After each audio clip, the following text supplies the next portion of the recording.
Geenụ ntị, ndị na-asụ Igbo n'ụwa gbaa gburugburu.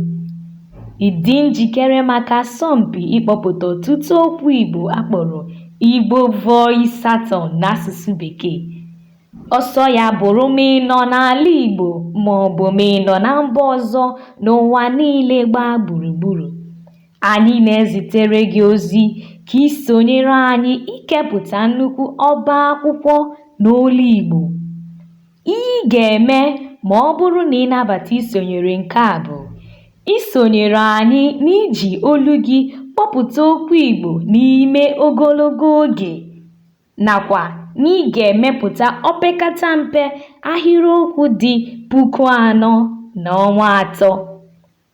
Ịrụpụta ezigbo ọrụ dị mkpa.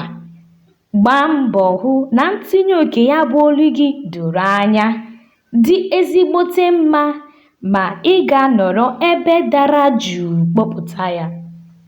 Ị dị njikere isonyere? Ihe ị nwere bụ naanị ọnwa 3 igosi anyị ka ị siri kwado, nke ga-ebido n'ụbọchị 24 nke ọnwa Julaị ruo ụbọchị 24 nke ọnwa Ọktoba.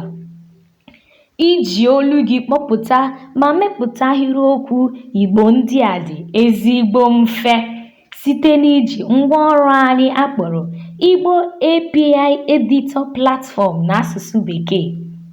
Jiri anya lee, jiri olu gị gụpụta ahịrịokwu ma ziga maka mbipụta. Ọ bụ etu a ka o si dị nnọọ mfe. Nke kachasị dị ụtọ na ya, ntinye oke gị ga-enyere aka kwalite akụrụngwa na-achọpụta okwu ọnụ Igbo akpọrọ Igbo Speech Recognition Technology n'asụsụ Bekee. Anyị ekwuru gbasara ihe nrite so ya. Anyị na-enye onyinye nakwa ego. Enwere ego oyibo $500, $250, $250 nakwa $100 maka mmadụ 3 sonyere. Ya bụ, bịa sonyere anyị, kwuo maka asụsụ gị, sụọ asụsụ Igbo. Ihe abụghị naanị maka asọmpi, ọ bụ ime ngala gbasara omenala na njirimara anyị.